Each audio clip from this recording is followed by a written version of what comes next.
Semana que acaba, semana que começa. A semana que terminou foi essencialmente marcada pelos dados da inflação nos Estados Unidos, que levou a um renovado receio em torno de uma recessão e a aumentar extraordinariamente as expectativas de subida de taxas de juros, principalmente nos Estados Unidos. A inflação total dos preços nos Estados Unidos desceu do nível anual de 8,5% para 8,3%, quando o mercado estava à espera de 8,1%. A nível mensal, no comparativo mensal, os preços subiram 0,1%, quando o consenso apontava para uma queda de 0,1%. E subiram 0,1% mesmo com o preço da gasolina, por exemplo, a cair nos Estados Unidos mais de 10%. Aliás, se retirarmos o efeito dos combustíveis em queda durante o mês de agosto,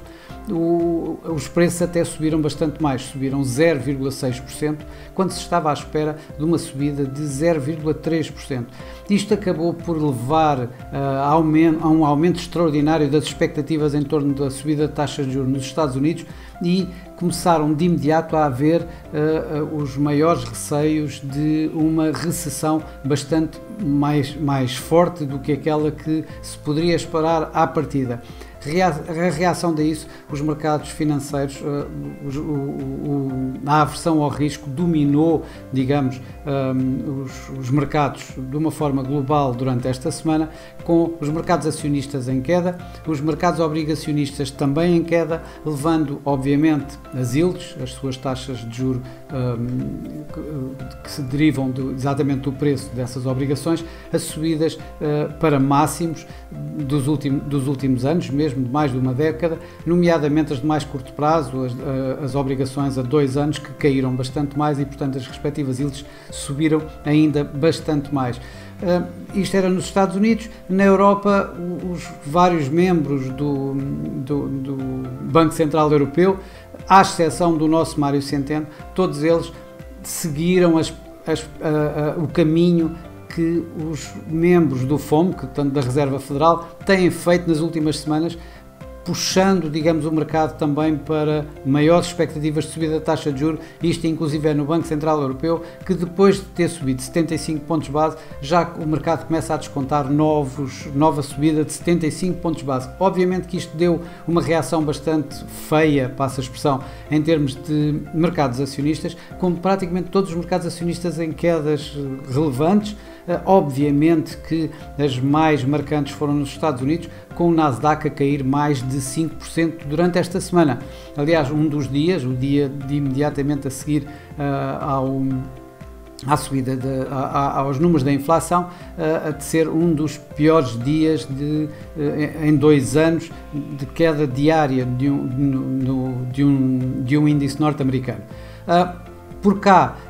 pela Europa, as coisas estiveram mesmo assim mais contidas. Ao fim de contas, a inflação que saiu foi nos Estados Unidos e as expectativas eram sobre os Estados Unidos, mas ainda assim as bolsas europeias caíram cerca de 2,5%. Por cá, por Lisboa, o PSI acabou por recuar 2,35%, mantendo-se, portanto, alinhado com praticamente todas as bolsas globais, nomeadamente as da Europa, e a nível individual de notar que a EDP conseguiu ainda terminar a semana com um resultado positivo em 0,7%, ganhou esta semana 0,7%, e os CTT Correios de Portugal, que do outro lado da barricada perderam 6% esta semana, sendo a empresa mais penalizada dentro do PSI nesta semana. Os mercados de commodities também, obviamente, que sofreram pressões muito grandes, ou seja, as expectativas de uma recessão a chegar, o Banco Mundial a dizer que poderemos estar à porta de uma recessão devastadora, foram palavras deles, acabaram por criar aqui assim alguma pressão nas commodities, devido a várias coisas. Uma delas é a pressão do dólar, que continua alta, e daí, por exemplo, o ouro foi extraordinariamente pressionado, tendo em consideração, por exemplo, que a subida de taxas de juros, a expectativa de subida de taxas de juros e as próprias yields a subirem, acabou por colocar mais pressão sobre o ouro, que continua em queda. Também o petróleo continua em queda por outras razões. Aqui assim estamos a falar de receios em termos da procura, que com uma recessão vão baixar e portanto vai haver menos procura para o produto, o que levou de facto o crudo a voltar a cair esta semana. No mercado cambial,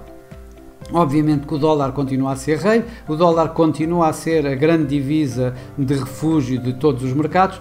mas notava esta semana duas situações. Primeiro, a Libra, que registrou fortes perdas,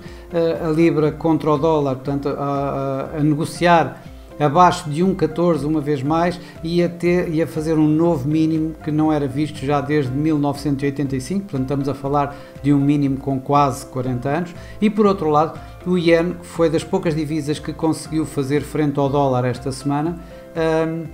já que com uma pequena ajuda do Banco do Japão, ou seja, o Banco do Japão, quando o Yen, portanto, a negociar face ao dólar, atingiu o máximo de 145, o mínimo do Yen, portanto, que eram 145 ienes para um dólar, o Banco do Japão andou a verificar preços no mercado. O que é isto de verificar preços? Basicamente, ele chega às linhas de brokers para tentar ver para perguntar o preço, para ver onde é que o preço está, e tal como aconteceu da última vez em 1998, quando isso aconteceu, foi nos momentos antes de uma intervenção, ou seja, em que o Banco do Japão vai intervir no mercado diretamente, vendendo dólar-ien, portanto, vendendo dólares, comprando ienes, protegendo assim a sua divisa e tentando dar algum suporte à sua divisa, ou pelo menos fazer parar as perdas. Não nos podemos esquecer que o Yen tem feito perdas bastante grandes de vários anos, várias décadas, estamos a falar de mínimos de 40 anos, quase também. E portanto, aqui temos que, quando isso acontece, normalmente é um sinal de que o Banco do Japão, o Banco Central, poderá estar prestes a proteger uma vez mais a sua moeda. Foi 145, digamos, a linha d'água que aparentemente o Banco do Japão pôs. Vamos ver como é que continua para a semana. Para a semana, obviamente, esta semana que vai entrar, o grande tema são bancos centrais, há muitíssimos bancos centrais, no entanto também continuar a haver alguns indicadores que nós temos que seguir com atenção. As preocupações vão se manter em torno da inflação, porque essa mesma inflação vai fazer aumentar as expectativas de subida de taxa de juros, que por sua vez vai pressionar as obrigações e levar eles a continuarem a subir. E isso vai ser, digamos, a preocupação inicial na semana,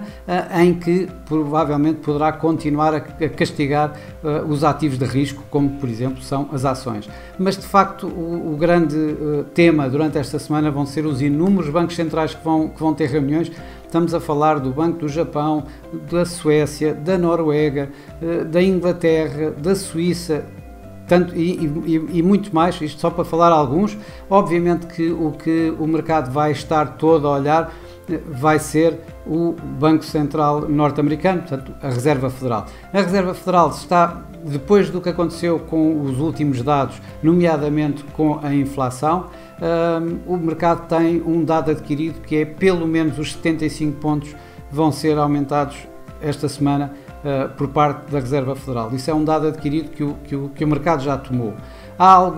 alguma parte, digamos aí à volta de 15% a 20%, que dão a possibilidade de que o Banco Central norte-americano possa mesmo aumentar 1%, não 1,75%, mas mesmo 1%. Eu estou mais inclinado para a maioria, ou seja, dos 0,75%, na medida em que provavelmente o que vai acontecer é que ele vai repetir a mesma dose, passa a expressão, no próximo mês. De qualquer das formas, esta é a grande expectativa do mercado e, portanto, grande parte do movimento que foi feito já está bastante descontado relativamente a isso. Outra das situações que estão bastante em aberto é o Banco de Inglaterra, em que as opiniões também se dividem entre 50 pontos ou 75 pontos. Também aqui, provavelmente, os 50 pontos irão prevalecer até para ver como é que a situação vai decorrer no início de mandato da senhora Liz Truss e, portanto, que está um pouco confuso no meio desta situação com o luto nacional pela rainha Isabel II e, por isso, provavelmente, Andrew Bailey irá para os 50 pontos de subida de taxa de juros. Não nos podemos esquecer é que a Libra tem caído muito e, portanto, poderemos ter aqui assim a ala mais hawkish do Banco de Inglaterra a fazer pressão para 75 pontos, de forma a conseguir dar aqui algum suporte também à Libra. O mesmo acontece com o Banco do Japão, em que toda a gente está à espera que nada seja feito, mas estamos todos à espera de ver se há algum sinal por parte do Banco Central de que vão continuar em cima do mercado, passa a expressão, para proteger quaisquer desvalorizações a partir de agora, a partir destes níveis, no iene, já que ele andou a verificar preços a nível de 145 na semana passada. Este vai ser, digamos, o tema que vai ser mais procurado a ver durante esta semana relativamente ao Banco do Japão. Por outro lado, o Banco Nacional da Suíça, as hipóteses dele subir 75 pontos também são bastante elevadas. Estamos a falar de que ele agora vai ter, ele só depois vai ter uma próxima reunião em dezembro. Nessa altura já o Banco Central Europeu voltou a subir taxa de juros, a Reserva Federal mais 2 vezes também, ou seja, ele para se manter em linha com os restantes bancos centrais e até para continuar com a política que ele tem colocado, que é um franco suíço forte, para ajudar no combate à própria inflação na Suíça, deverá mesmo avançar para os 0,75. Obviamente que depois temos outros bancos a fazer subidas de taxa de juros, como o Banco da Noruega, que deverá subir também 50 pontos, o Banco da Suécia provavelmente 0,75, acompanhando o Banco Central Europeu. Já do outro lado temos, por exemplo, um Banco Central turco que deverá manter taxas de juros ou quem sabe baixá-las, na medida em que essa é mais uma decisão política do que outra coisa, mas obviamente que os bancos centrais maiores, os bancos centrais mais importantes, é esta definitivamente que os mercados estão à espera. Em termos de dados económicos, há relativamente pouco. Temos dados de inflação no Japão e no Canadá, que são quase importantes, obviamente, mas principalmente teremos os PMIs de nível quase global, nos Estados Unidos, na Ásia, na Europa. É na Europa que nós estamos todos mais, digamos, a olhar para estes PMIs, isto porque poderão dar até que ponto o tecido empresarial em si, tanto nos serviços como no manufatureiro, como o fabril, estão à espera de uma recessão mais ou menos próxima, ou quanto é que essa recessão está assim a ser descontada exatamente por esse tecido empresarial. Isso vai colocar, mais uma vez, expectativas, por um lado, de taxas de juros, de subida ou descida. Vamos imaginar que uns PMIs muito fortes poderão imediatamente sinalizar um aumento de taxas de juros mais agressivo por parte do Banco Central Europeu, mas por outro lado uns PMIs fracos, ou seja, com os PMIs em queda, darão mais alertas sobre uma recessão cada vez mais próxima, o que pode colocar bastante pressão nos ativos de risco, como são, por exemplo, as ações. Para já é tudo, uma boa semana para todos, bons negócios e para a semana cá estaremos novamente. Até lá!